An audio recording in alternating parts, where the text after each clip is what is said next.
안녕하세요.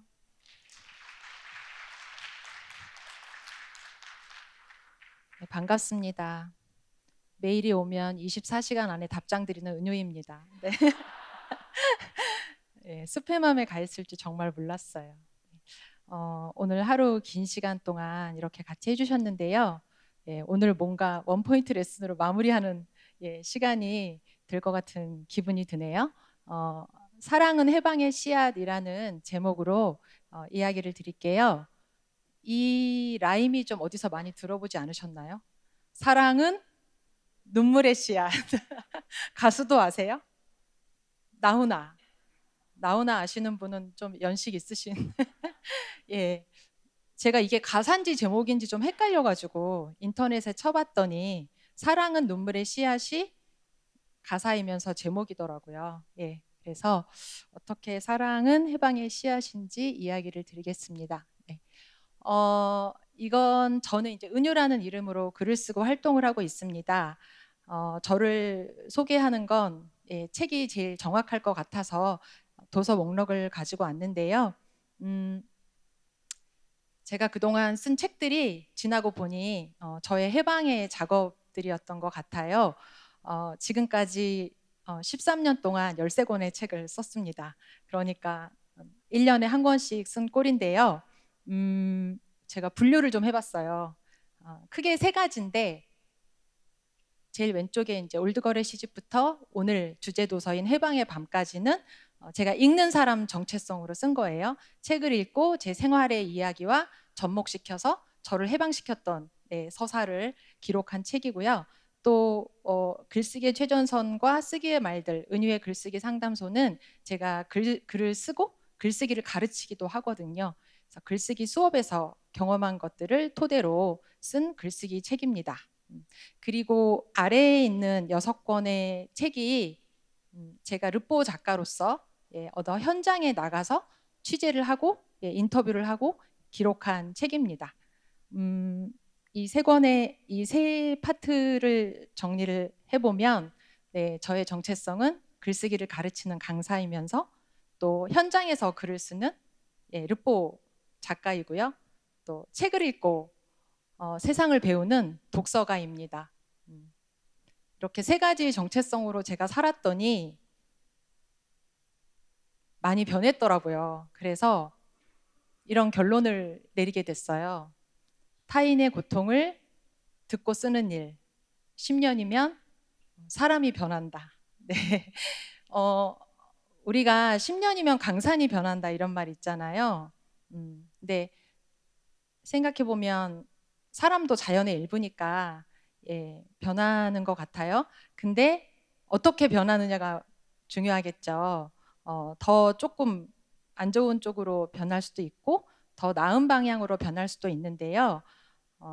돌이켜 보면은 저는 그 조금씩은 나아진 것 같아요. 근데 그게 제가 뭐 인격적으로 훌륭해서가 아니라 제가 하는 일이 저를 그렇게 만들었다.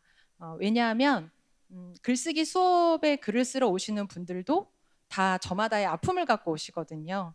우리가 살면서 맞닥뜨리게 되는 크고 작은 불행들, 내가 원하지 않았지만 나에게 닥쳐온 사건들, 미처 내 안에서 소화되지 못했던 어떤 그런 경험들을 기억들 글로 써보려고 이렇게 오시는 분들의 이야기를 듣고요. 또 제가 르포 작가로서 사회적인 아픔을 겪는 분들의 이야기를 듣고 그러니까 저는 직업이 계속 타인의 아픔을 듣는 일이었어요. 그러다 보니 이제 사람들은 저에게 너무 힘들지 않느냐라고 물어보는데요. 힘도 들지만 엄청난 힘도 받습니다. 그 이야기를 좀 해드릴게요. 제가 쓴 르포 작업 중에 제일 좀 여러분들과 함께 공유하고 싶은 책이 알지 못하는 아이의 죽음이라는 책입니다. 오늘 오신 분들도 다 어디선가 일을 하고 계시는 분들인데요. 이 책을 간단히 설명을 드리면 요 책에 이제 Be Happy라고 써 있잖아요. 이게 그 동준이라는 아이가 고등학교 2학년 때 쓰던 공책 이미지예요. 그래서 이 책은 특성화고에 다니다가 고3 때 현장 실습을 나간 아이의 이야기를 다룬 책입니다. 그래서 동준이가 대전에 있는 동아 마이스터고라는 특성화고를 다녔고요. 거기서 고3 때 이제 10월에 요맘때 취업이 됐는데 취업이 된 곳이 CJ 진천 공장이었어요. 거기서 일을 하는데 이제 실습생은 뭐예요? 일을 배우러 가는 사람이잖아요. 그래서 일이 서툴겠죠. 예, 일이 서툴어서 잘 못하고 하는데 그러면 친절하게 가르쳐 줘야죠. 실습생이니까. 근데 조직이 그렇지 못하고 너무 바쁘게 돌아가는데 누가 일 못하는 사람이 하나 왔어. 그러니까 너 왜 이렇게 일을 못해? 하면서 모욕을 주고 굉장히 괴롭혔어요. 그러다가 어느 회식 날 폭행 사건이 일어났습니다. 동준이가 그 실습생인데, 그러니까 19살이죠. 8살 많은 형이 밖으로 나오라 이래가지고 동준이를 엎드려 뻗쳐 시키고, 예, 때리면서 네가 일을 잘 못해서 내가 위에서 자꾸 싫은 소리를 듣는다. 그러니까 너 일 똑바로 해라고 엄포를 놓았어요. 그리고 내가 때린 걸 어디 가서 말하면 너를 가만두지 않겠다. 내가 여기 청주에 아는 조폭형도 많은데 네가 회사를 그만둬도 끝까지 따라가서 복수할 것이다. 이렇게 이야기를 한 거예요. 그러니까 형이 동준이가 너무 무서우니까 다음 날 선생님에게 전화를 했어요. 담임쌤한테. 선생님 저 형이 괴롭혀요. 이렇게. 근데 그날이 금요일이었거든요. 그러니까 선생님이 월요일 날 가볼게라고 걱정하지 마 이렇게 말했어요.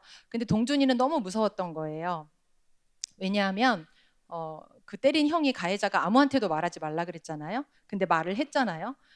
그때 동준이가 트위터에 굉장히 글을 열심히 쓰고 있었는데 지금 X죠. X에 이런 글을 올렸어요. 난 내일 제정신으로 회사에 갈 수 있을까요? 월요일이 되면 인사과를 통해 그 형이 나를 때렸다는 사실이 알려질 텐데 나는 그 형의 반응을 견뎌낼 수 있을까요? 이런 괴로운 심경을 막 기록을 해놨어요. 그리고 주말에 이제 집에 와서 쉬다가 밤에 회사로 복귀를 해야 되는데 아이가 나 회사 가기 싫다고 울었어요. 근데 어머님은 내일 담임 선생님도 오시고 엄마도 조장한테 얘기를 좀 해놨다. 애가 형 때문에 힘들어하니까 좀 분리시켜 달라. 그래서 좀 어른들은 해결이 됐다고 생각을 한 거죠.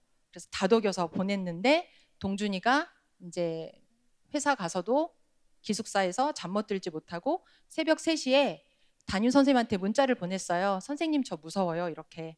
근데 선생님이 주무시느라고 그걸 못 보고 아침 9시에 답장을 보냈죠. 동준아 걱정 마. 네 뒤에는 쌤이 있잖아. 이렇게 다정하게 보냈는데 그 시간이 이제 9시고요. 동준이한테 그 문자가 도착하지를 못해요. 제목이 암시하다시피 동준이가 7시 47분에 출근하는 길에 옥상에 올라가서 아이가 투신을 해서 세상을 떠나게 됩니다. 이 동준이의 죽음이 있었던 날이 2014년 1월 20일이었어요. 2014년 다들 아시죠? 4월 16일에 세월호 사건이 일어났습니다. 세월호 사건은 한달 시에 너무나 많은 아이들이 목숨을 잃었기 때문에 이게 사회적인 문제가 되고 해결 방안도 모색이 되는데 동준이 같이 특성화고에서 일하는 청소년이 실습생으로 목숨을 잃거나 하면은 이게 이야기가 되지 않는 거예요. 그래서 이걸 한번 책으로 작업해 보자라는 제안을 제가 받고 작업을 했습니다.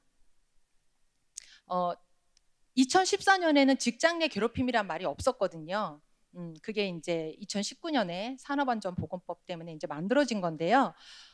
우리가 보통은 직장 내 괴롭힘이 어떻게 발생하냐면은 대등한 관계가 아니라 윗사람이 아랫사람을, 연장자가 나이 적은 사람을 괴롭히는 구조죠. 경제적이고 업무적으로 좀 종속된 관계에서 많이 일어납니다. 근데 우리가 흔히 쓰는 말 중에 그런 게 있어요. 다 그런 식으로 배우는 거야. 그걸 거쳐야 회사 사람이 되지. 어떤 폭력을 통과 의례로 이야기를 하죠. 남의 돈 벌기가 어디 쉽니? 회사 갈 때는 영혼을 빼놓고 가는 거야. 막 이런 얘기. 저도 한때 친구들이 그런 얘기했어요. 직장 다니는 친구들이 월급에는 모욕수당이 들어 있습니다. 이런 이야기를 하면서 자조적으로 막 웃고 이랬는데 우리가 사람에게 존중을 해야 되는데 함부로 대하는 게 마치 되게 그 승인하는 말들이죠. 그런 말들은 지금 생각해 보면 굉장히 폭력을 그냥 묵인하는 안 좋은 말이었던 것 같아요. 동준이는 엄마가 이제 아직 아이가 실습을 나갔으니까 아침마다 모닝콜을 해줬었어요. 그랬는데 그날 이제 울고서 아이가 이제 기숙사를 갔으니까 엄마가 또 걱정이 되잖아요. 그래서 동준이가 투신하기 전에도 엄마랑 통화를 했어요. 한 번만 한 게 아니라 두 번만 했어요. 원래 모닝콜 해줄 때 한 번 하고 또 두 번째는 진짜 괜찮니? 하고. 근데 동준이 어머님은 이상한 걸 하나도 못 느낀 거예요. 애가 평소처럼 그냥 밝고 괜찮아 엄마 이렇게 말해놓고 1시간 뒤에 그런 일이 있어서 어머님은 너무너무 충격을 많이 받으셨고요. 우리가 타인의 아픔을 읽는다는 것은 부모 자식지간에도 너무 어려운 것 같습니다. 예, 그래서 박완서 선생님 책 중에 나오는 구절인데 아무렇지 않은 사람이 아무렇지도 않아 보였다면 그게 얼마나 눈물겨운 노력의 결과였는지 생각해 본 적 없으시죠? 라는 말이 있습니다. 그래서 우리가 누군가의 아픔을 안다라는 것은 결코 쉬운 일이 아니다. 그렇다고 해서 또 포기해야 될 것도 아니다. 많은 연습이 필요하고 노력이 필요하다라는 뜻입니다. 제가 그 알지 못하는 아이의 죽음을 쓰면서 세상에 좀 던지고 싶었던 질문은 이거예요. 존엄한 노동은 어떻게 가능한가? 우리는 어떻게 나를 지키면서 일할 수 있을까? 그게 너무나 어려운 시대가 된 것 같아요. 제가 알지 못하는 아이의 죽음을 2019년에 펴냈거든요. 2019년에 책이 나와서 선생님들도 많이 만나고 이게 학생의 이야기니까 북토크를 많이 다녔는데 북토크를 가면은 동준이 이야기에 눈물 흘리시는 분들이 20대, 30대 여성분들이 정말 많았어요. 그래서 이렇게 4, 50대 분들은 동준이 그 어머님의 감정이입을 해서 많이 우셨는데 젊은 여성분들이 많이 울었을 때 저는 왜 그런지 처음에 잘 몰랐어요. 그래서 나중에 뭐 편지를 주고 가시거나 사인하거나 이럴 때 이야기를 하면 나도 동준이 같은 생각을 했었다. 나도 너무 힘들어서 그런 생각을 했었다. 세상을 정말 그만두고 싶었다. 라고 말을 했는데 놀랍게도 그렇게 말씀해 주신 분들 직업 중에 많은 직업이 교사였어요. 그래서 저는 교사가 이렇게까지 힘든 직업인가? 라고 의아했는데 작년에 그 서희초등학교 선생님을 비롯해서 많은 선생님들이 세상을 떠났을 때 정말 우리가 볼 때는 교사 너무나 안정적이고 방학도 있는 좋은 직업 이렇게 단순히 생각하지만 세상은 역시 내가 모르는 게 너무 많은 거예요. 그래서 타인의 아픔을 읽는 것은 너무나 어려운 일이다라는 것을 알게 됐고요. 우리가 살려고 일하는데 일하다가 내 삶을 그만두면 안 되잖아요. 근데 생각해 보면 한 번도 내 삶을 지키는 법을 공부해 본 적이 없는 거예요. 우리가 학교 다닐 때는 성적 지키는 법 막 열심히 배우죠. 그리고 성인이 되면은 재산을 지키는 법을 막 배워요. 주식 투자도 공부하고 막 코인, 비트코인 막 이런 것도 공부하고 부동산 투자도 공부하는데 정작 내 삶은 어떻게 지켜야 되는지 그런 것에 대해서 우리가 생각해보고 할 기회가 많이 없다. 저는 그래서 동준이의 이야기를 통해서 꼭 그렇게 살지 않아도 돼. 힘들면 하지 않아도 돼라는 말을 좀 같이 나누고 싶었어요. 돌이켜 보면 우리가 회사가 너무 힘들어도 직장이 너무 힘들어도 내가 그만두면 뭐 부모님이 약값을 벌지 못해. 내가 가장이야. 이래서 힘들어도 막 그만두지 못하는 경우가 많은데요. 우리가 가장 먼저 생각해야 할 것은 내 삶이죠. 내 삶을 지킬 수 있는 사람이 타인도 도울 수도 있고 같이 살아갈 수 있는 게 아닌가 생각합니다. 그래서 그만두는 용기에 대해서 말씀을 해드리고 싶어요. 우리가 살면서 저도 이 말을 한 번도 들어본 적이 없어요. 힘들면 그만둬도 돼. 그게 직장이든 뭐 결혼이든 관계든 우리가 뭐든지 지켜야 된다는 이야기를 많이 듣는데 생각해 보면 결혼도 잘 살려고 하는 거고 이혼도 잘 살려고 하는 거죠. 더 나은 삶을 위한 선택이라는 거 같이 좀 이야기를 하고 싶습니다. 이 짤 아시죠? 일명 이혼짤. 니콜 키드먼 배우인데요. 그 톰 크루즈랑 결혼 관계를 청산하고 이혼 소속을 밟고 나오면서 찍힌 사진입니다. 그래서 저한테 해방이 뭐냐 했을 때 사는 방식이 여러 갈래라는 걸 아는 게 해방이다. 우리는 꼭 대학은 가지 않으면 안 돼. 내가 어떻게 들어간 직장인데 절대 그만두면 안 돼. 결혼도 내가 그만두면 우리 어머니 쓰러질 거야. 뭐 여러 가지 이유로 자기 삶이나 내 감정을 돌보지 못하는 경우가 많아요. 그런데 조금 더 시야를 확장해서 다르게 사는 방식도 있다라는 걸 아는 게 저는 해방이 아닌가 싶습니다. 해방의 사전적인 정의도 억압과 구속에서 풀려나서 자유로워진 상태예요. 예, 그래서 우리를 이 억압하는 여러 가지 이데올로기나 관념들, 어떤 제도적인 규범 이런 것들이 있어요. 이것을 좀 깨나가서 내 삶에 유리하게 다시 만들어가는 것이 중요한 것 같습니다. 아까도 말씀드린 것처럼 동준이도 너무나 힘들었고 저도 너무나 힘든 일들이 있어서 글을 쓰기 시작을 했고요. 지금 여기 계신 분들도 다 마음에 가슴에 어떤 상처나 고통이 다 있으실 거예요. 근데 왜냐하면 이 한국 사회가 뭐 그냥 단순히 행복지수 좀 낮은 나라, 그리고 자살률이 너무 높은 나라라는 통계도 있지만요. 구조적으로 그럴 수밖에 없어요. 저는 가부장제와 자본주의 사회에서 과연 한 개인이 행복할 수 있는가라는 질문을 던져보고 싶습니다. 가부장제라는 것은 집안의 가장이 통제권을 갖고 있는 거죠. 구성원들을 이렇게 해 라는 어떤 힘과 압력을 행사하는 거예요. 그래서 내가 글쓰기를 너무 배우고 싶은데 무슨 소리야? 문과인데 공부 잘하면 경제학과 가야지. 음악하면 굶어. 국문과는 굶는 과야. 나 고기 먹기 싫어. 근데 무슨 소리야? 고기를 먹어야 건강해지지. 그 이야기를 담은 게 채식주의자잖아요. 어떤 가부장제의 폭력성. 그 가부장제에서는 구성원이 절대 행복할 수 없어요. 자기 뜻을 펼치기도 어렵습니다. 그리고 자본주의 사회에서는 자본주의의 정의가 뭐예요? 저는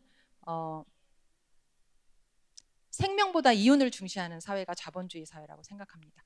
그래서 한국 사회가 아까 동준이의 죽음도 있었지만 동준이가 실습생이기 때문에 죽은 것만은 아니에요. 원래 OECD 국가 중에 산업재해 사망률이 가장 높은 나라입니다. 그래서 일하다가 죽는 노동자들이 많죠. 요즘 저는 쿠팡 문제에 굉장히 꽂혀 있는데요. 쿠팡에서 지난 5년 동안 사망한 노동자가 20명이 넘습니다. 잡힌 것만. 그래서 로켓 배송에 우리가 누리는 편의들 있잖아요. 12시 이전에 주문하면 7시까지 문 앞에 와 있는 거. 사실 이게 가능할 수 없어야 좋은 사회거든요. 그게 가능하다는 것이 뭔가 편리해지고 더 사회가 나아졌어라고 생각하지만 거기에는 많은 노동자들의 죽음이 있는 거죠. 세계 어느 나라도 이런 시스템이 있는 나라는 없어요. 쿠팡이 미국 증시에 상장도 시켰잖아요. 그러면서 그 보고서에 쿠팡의 미션을 이렇게 썼대요. 그동안 쿠팡 없이 어떻게 살았어? 라는 말이 고객들의 입에서 나오는 사회를 만들겠다. 근데 그 말이 너무 끔찍한 거예요. 왜? 그런 말이 나오는 세상을 위해서 많은 노동자들이 죽어갔으니까. 그러면 나는 쿠팡 안 들어가면 돼. 나는 쿠팡 배달 노동 안 하면 돼. 라고 생각하실 수도 있지만 남에게 일어나는 일은 나에게도 일어난다. 우리가 종이컵을 쉽게 버리고 쓰는 사회에서는 사람도 쉽게 쓰고 버리는 거죠. 저는 다 연결돼 있다고 생각하거든요. 그거는 문화고 분위기니까. 네. 동준이가 당한 직장 내 괴롭힘, 그리고 뭐 학교 폭력, 생로병사, 또 정상가족 중심주의 같은 것들이 있어서 개인을 굉장히 옥죄입니다. 우리는 누구나 다 엄마 아빠가 있고 그 밑에 자식이 있는 정상가족을 상상하지만 비장애인 정상가족을 많이 상상하죠. 그렇지만 한부모 가정도 굉장히 많고요. 보육시설에서 자란 아이들도 많아요. 그래서 저는 요즘 자립준비 청년이라고 하죠. 보육시설에서 살다가 성인이 돼서 나온 청년들을 좀 인터뷰 작업을 하고 있는데요. 그 청년들이 공통적으로 하는 말이 우리가 일상적으로 보통 사람들이 가족 이야기를 진짜 많이 한다는 거예요. 그래서 예사롭게 물어보는 거예요. 뭐 엄마, 니네 엄마 무슨 띠야? 뭐 이런 식으로 가족 얘기를 너무 쉽게 하지. 마치 누구나 다 엄마가 있는 것처럼. 그래서 엄마 이야기만 나오면 심박수가 막 올라간다. 이런 이야기를 많이 합니다. 그래서 우리가 한 번쯤 생각해 보는 게 굉장히 필요하구나라는 거를 저도 많이 느꼈습니다. 다른 한 명에게 가해지는 비인간적인 행위는 내 안에 있는 인간성을 파괴한다라는 말이 있어요. 칸트라는 독일의 철학자가 한 말인데요. 아까 이길보라 감독님은 영상 작업하시는 분이라 다 이미지였는데 저는 다 텍스트입니다. 예, 제가 책을 읽다가 이 문장을 발견하고요. 너무 아름답다 라는 생각이 들어서 메모를 해놨어요.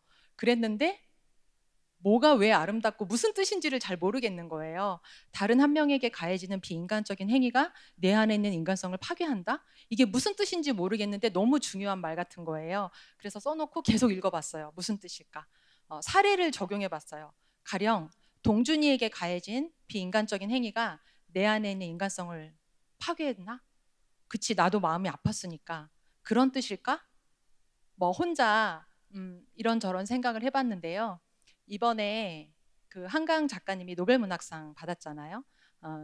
그 인터뷰, 한강 작가님 인터뷰들을 옛날 자료들을 제가 보다가 이 비슷한 이야기를 발견했어요. 한강 작가님이 소년이 온다라는 5.18 민중항쟁 이야기로 책을 쓰셨잖아요. 근데 어릴 때 광주가 고향이고 광주에서 자랐으니까 어릴 때 아버지가 가지고 온 사진첩을 본 거예요. 광주 항쟁에 관한 사진첩을 보면서 참혹하게 죽어간 그 사진들, 군인에 의해서 무참히 살해된 시민들의 사진을 볼 때 내 안에 있는 연약한 부분이 허물어지는 걸 느꼈다. 이런 구절이 있는 거예요. 그래서 이게 칸트가 한 말이었구나. 우리가 이 감수성이 많이 둔감해진 거죠.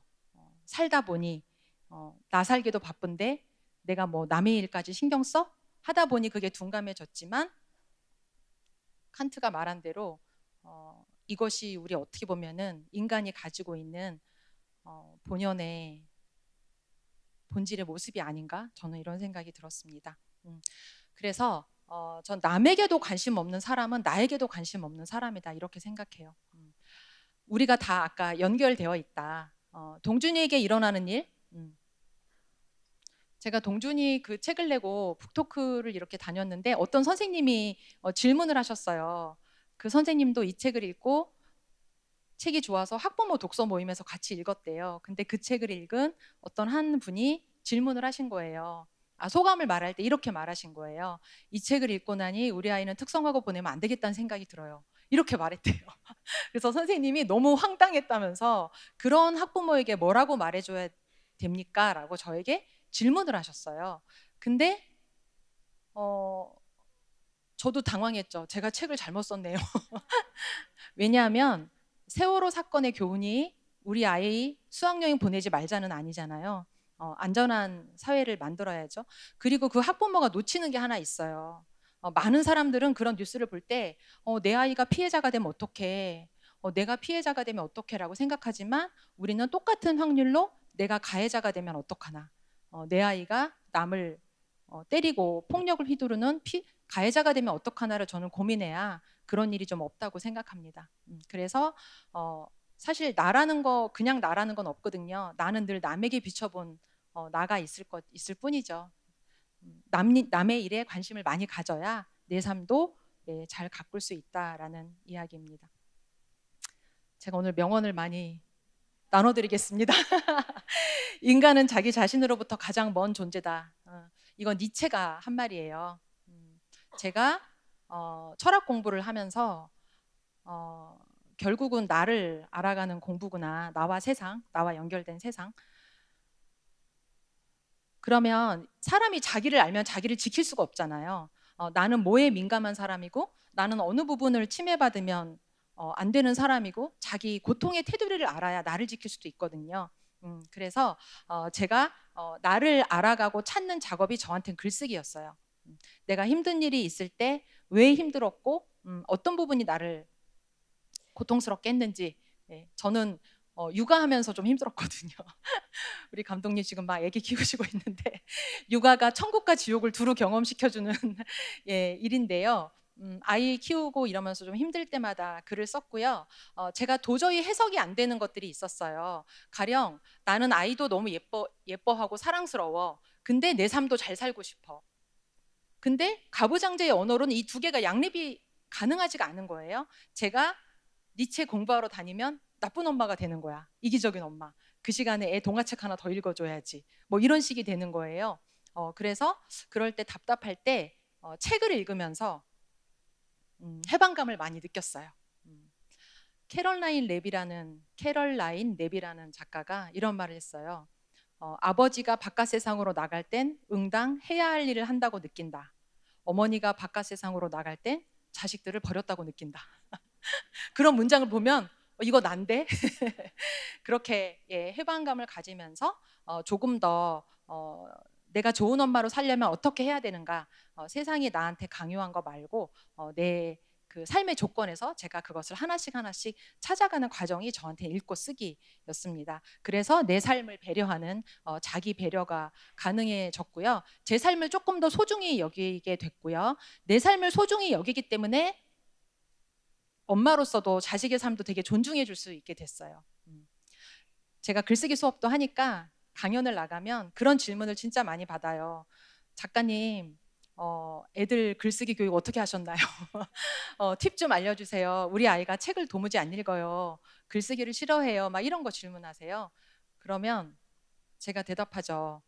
우리 집에도 아무도 안 읽어요. 아무도 안 쓰고 저희 집에서는 저만 대표로 읽고 씁니다. 라고 말씀드려요. 글쓰기가 저에게 알려준 거는 애들한테 글쓰기를 가르쳐야 한다가 아니라요. 내가 원하지 않을 때 내가 좋다고 해서 자식에게 강요하면 안 된다는 거를 저는 알게 된 거죠.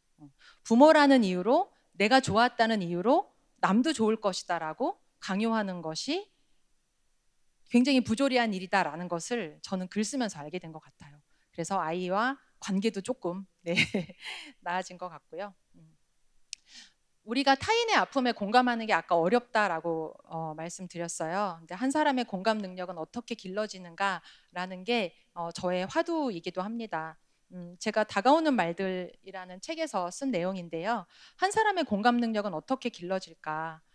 그거는 저는 잘 듣는 것 같아요. 일단 듣는 거. 남의 처지와 고통을 듣는 일은 간단하지가 않아요. 왜? 내 판단이 막 올라오거든요. 아직도 나는 아프고 힘들다라고 세월호 유가족들이 말하는데 그냥 그런다고 죽은 자식이 돌아와? 이렇게 말하면 공감 못하는 거죠. 사람들은 듣는 게 되게 수동적인 일이라고 생각하지만 아니에요. 안 들어요. 듣는 척을 하는 거지. 그래서 자기 판단과 가치를 내려놔야 들려요. 그리고 가령 왜 이제 와서 말해? 이렇게 심판하는 게 아니라 저 사람이 왜 이제 말할 수밖에 없었을까? 그 사람의 입장과 처지에서 그 생각을 해야 되는 거죠. 그러면서 나도 그런 일이 있었지.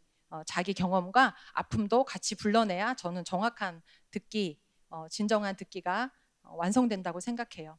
제가 좋아하는 또 말이에요. 당신이 할 말을 생각하는 동안 나는 들을 준비를 할게요. 이렇게 했을 때 저는 공감이 가능하다고 생각합니다.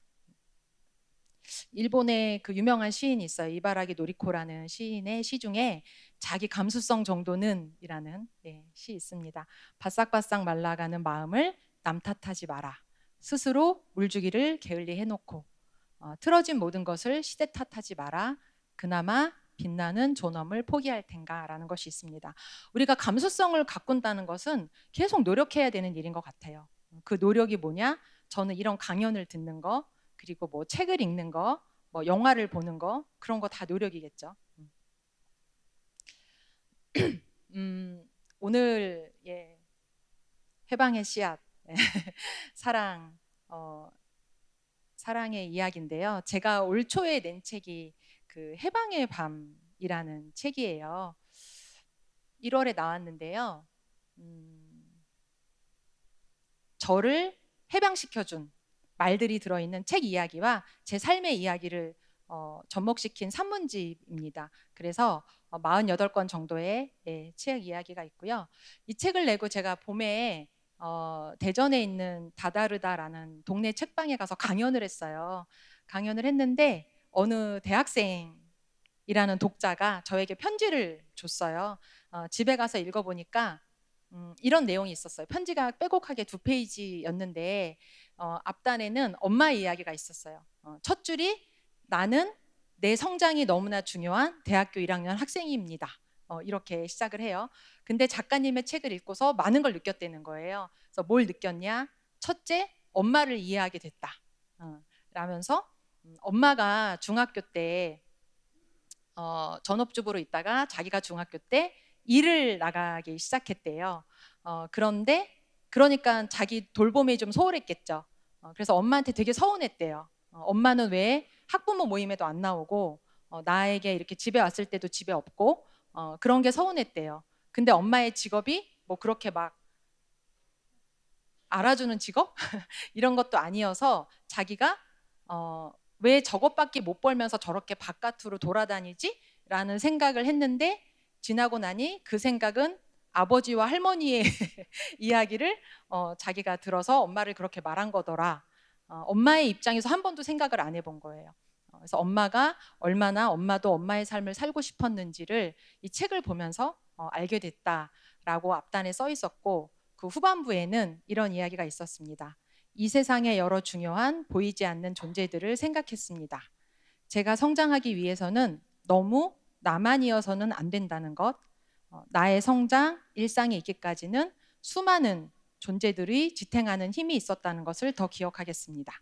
작은 민들레에게라도 해를 가하지 않고 살아가는 제가 되고 싶어졌습니다. 예, 이렇게 썼습니다. 그래서 뭐 제가 쓴 책에는 저는 늘 이제 사람을 만나러 다니니까 다양한 그 뭐 학생 이야기도 있고 뭐 자립준비 청년 이야기도 있고 자식을 잃은 유가족의 이야기도 있고 다양하게 있어요. 그래서 내가 잘 살고 싶을수록 내 성장이 너무 중요할수록 그런 이야기를 열심히 적극적으로 좀 들어야 해방을 나도 느낄 수 있다. 제가 해방의 밤 책 나오고 나서 인스타그램에 이렇게 검색을 많이 해봤거든요. 에고 서치, 예, 해방의 밤 은유 막 이렇게 쳐가지고 읽어봤는데 좀 인상적인 리뷰가 있었어요. 무엇으로부터도 해방됐는지 모르게 해방됐다. 이런 말이 있었어요. 저는 글에는 그런 힘이 있는 것 같아요. 책을 읽을 때 타인의 삶과 내 삶이 얼마나 밀접하게 연결되어 있는지 아까 감독님이 그 영화를 통해서 세상에 자기 이야기를 했더니 나도 그래 하면서 막 다 찾아왔다 그랬잖아요. 저는 좋은 예술 작품은 타인도 이렇게 움직이게 하는 그런 힘이 있다는 생각이 듭니다. 공감이 해방이 될 때 생기는 변화들이 있습니다. 저도 제가 르뽀 작가로 또 글쓰기 수업을 하는 강사로 살면서 조금씩 변했다고 했잖아요. 타인의 아픔을 듣는 직업 10년이면 사람이 변한다라는 건데 제일 변한 게 1번이에요. 제 생각과 감정을 존중하게 됐다. 저는 제 생각과 감정보다 항상 남의 생각과 감정을 먼저 생각했어요. 보부아르가 그런 얘기했죠. 여자로 태어나서 여자로 길러진다. 그러니까 저도 대한민국 K 장녀로 살면서 그게 저도 모르게 습관이 된 거예요. 나보다 상대의 입장에서 내가 힘들어도 나만 좀 참으면 되지. 근데 글을 쓰면서 나의 생각과 감정, 욕망, 느낌을 좀 존중하게 됐습니다. 그러다 보니까 나와 남은 또 연결되어 있다는 걸 알게 돼요. 아, 내가 불행한데 남은 행복할 수 없겠구나. 라는 걸 알게 되죠. 내가 행복하고 내가 중심을 잡아야 내 아이도 잘 키울 수 있고 타인의 이야기도 잘 들을 수 있구나라는 걸 알게 되고요. 그리고 내가 모르는 게 많다는 걸 알게 돼요. 저는 3번이 제일 큰 해방을 주는 것 같아요. 나는 모르겠어 라고 말할 수 있는 사람이 많은 사회가 저는 좋은 사회다. 라고 생각합니다. 왜냐하면 다 알고 있다고 생각하면 생각하지 않거든요. 나만 옳다고 생각하면 타인의 이야기를 듣지 않거든요. 그 이야기를 좀 읽어드릴게요. 비스와바 심보르스카라고 폴란드 시인이 있어요. 이분도 노벨 문학상을 수상하셨죠. 폴란드의 국민 시인입니다. 몇 년도에 수상하셨는지 지금 잠깐 96년에 수상하셨는데요. 지금 아마 한강 작가님도 지금 바쁘실 거예요. 노벨 문학상은 수상 연설, 노벨 문학상 수락 연설이 이렇게 글을 읽거든요, 가서. 근데 그게 굉장히 아름다워요, 글들이. 그래서 저도 노벨상 수상 연설문을 읽는 걸 좋아해서 꼼꼼히 봤는데 심보르스카의 그 수락 연설 제목이 나는 모르겠어라는 그 말을 나는 사랑한단가 그런 내용입니다. 제가 조금 읽어드릴게요. 영감, 그게 무엇인지는 중요치 않습니다. 중요한 것은 끊임없이 나는 모르겠어 라고 말하는 가운데 새로운 영감이 솟아난다는 사실입니다. 중간에 좀 있고요. 살인자들, 독재자들, 광신자들, 몇 가지 구호를 목이 터져라 외치며 권력을 쟁취하기 위해 싸우는 정치가들 역시 자신의 일을 사랑하고 또 열광적인 아이디어로 그 일을 수행하고 있지 않냐고요. 네, 그렇습니다. 하지만 문제는 그들이 알고 있다는 사실입니다. 그들은 모른다라는 말을 하지 않습니다. 그들은 자신들이 알고 있는 유일한 것, 오로지 그 하나만으로 영원히 만족합니다. 스스로에게 끊임없이 새로운 질문을 던지지 않는 모든 지식은 결국엔 생존에 필요한 열정을 잃게 되고 머지않아 소멸되고 맙니다. 그렇기 때문에 나는 모르겠어 라는 두 마디의 말을 나는 높이 평가하고 싶습니다. 라고 말했습니다. 너무 아름답지 않나요? 네. 이 노벨문학상을 받은 대문호가 사랑하는 말이 나는 모르겠어 라는 말이라는 게 전 너무 가슴 뭉클했어요. 그리고 생각해보면 제가 지금 계속 글을 쓰고 또 글쓰기 수업을 하고 이럴 수 있는 이유는 제가 많이 알고 있어서는 아니에요. 내가 많이 알고 있어서 제가 글쓰기 수업을 했다면 아마 저는 한 5년 하고 못했을 것 같아요. 근데 제가 10년 넘게 글을 쓰고 또 10년, 지금 14년 정도 글쓰기 수업을 하고 있는데요. 수업을 진행할 수 있는 이유는 글을 볼 때마다 느껴요. 아, 세상에는 내가 모르는 일이 너무 많구나. 이걸 몰랐구나. 라는 거를 많이 느껴요. 그렇기 때문에 저는 계속 제가 읽고 쓰는 삶을 영위할 수 있는 것 같습니다. 그래서 여러분들도 나는 모르겠어라는 그 두 마디의 말을 가슴에 새기고 타인의 이야기에도 귀를 많이 기울여 주시면 좋을 것 같습니다. 오늘 이 행사를 앞두고 좋은 시, 사랑과 관련된 시를 이제 한 구절 좀 알려달라라는 메일을 받았을 때 그냥 딱 생각난 게 이거예요. 김수영의 시 사랑의 변주곡이라는 시가 있거든요. 그 시에 나오는 구절이에요. 사랑을 알 때까지 자라라 라는 겁니다. 욕망이여 입을 열어라. 나는 그 안에서 사랑을 발견하겠다. 아마 첫 구절이 그걸 거예요. 근데 이 후반부쯤에 이 구절이 나오거든요. 제가 김수영 시인도 너무 좋아하는데 이 시를 읽고 너무 좋아가지고 제가 이 문장을 막 다이어리에 써놓고 달력에 써놓고 막 그랬어요. 그래놓고 꿈꿨어요. 내가 나중에 책을 낸다면 제목을 이걸로 해야겠다. 사랑을 알 때까지 자라라. 분명히 베스트셀러가 될 거야. 이런 생각도 했었는데요. 아직 제목이 되지는 못했고 언젠간 이런 제목으로 저는 쓰고 싶어요. 왜냐하면 사실 책이라는 것은 성장의 기록이거든요. 성장. 내가 시행착오를 통해서 경험하고 느낀 것을 세상과 나누는 일이 책이죠. 그래서 책은 글쓰기는 나누는 게 많은 사람이 저는 하는 일 같아요. 그래서 저도 내 안에 그 사랑의 능력이 퇴화하지 않기를 바라는 마음으로 계속 읽고 쓰고 많이 듣고 인터뷰도 하고 하는 그 삶을 살아가려고 하고 있습니다. 마지막인데요. 어떻게 하다 보니 고통과 불행을 수집하고 그것을 언어화해서 세상에 알리는 게 저의 일이 됐습니다. 그쵸? 그게 르포 작가가 하는 일이고요. 르포는 그 불어예요. 르포르타주, 기록 문학, 저널리즘 문학이라는 뜻이고요. 우리나라처럼 사실 사건 사고가 많은 나라가 없어서 우리나라가 르포 작가가 할 일이 많은데 르포 작가가 많이 알려져 있지는 않아요. 많지도 않고. 왜 그럴까? 돈을 많이 못 벌어서 그렇습니다. 사람들이 그런 책을 잘 안 읽으려고 그래요. 왜냐하면 이제 읽으면 나는 마음이 부대낀다. 막 이런 이야기도 많이 하시고요. 근데 저도 그런 고통을 막 접하다 보면 너무 답답해요. 이게 해결이 한 번에 안 되잖아요. 해결이 안 되니까 고통이겠죠. 근데 그럼 어떻게 해야 세상이 좀 좋아져? 라고 생각했을 때 답이 안 보여요. 그러니까 인류가 멸망했으면 좋겠다. 이 생각을 많이 하게 되는데 그래도 살아가야 되는데 살아가는 방법이 뭐냐 했을 때 제가 생각한 건 이거예요. 내가 바라는 세상은 고통이 없는 세상이 아니라 고통이 고통을 알아보는 세상이다. 우리가 누구나 힘든 일이 있지만 다 아무렇지 않아 보이지만 저마다 아픔과 문제거리, 죽어야 끝나는 큰 근심 덩어리들을 다 하나씩은 갖고 있다라는 그 눈으로 동료를 바라보고 그 이야기를 잘 들어주고 서로 고통만 나눌 수 있어도 우리가 이 고통스러운 세상에서 조금 더 아름다운 삶, 인간다운 존엄을 지키는 삶을 살 수 있지 않을까 생각합니다.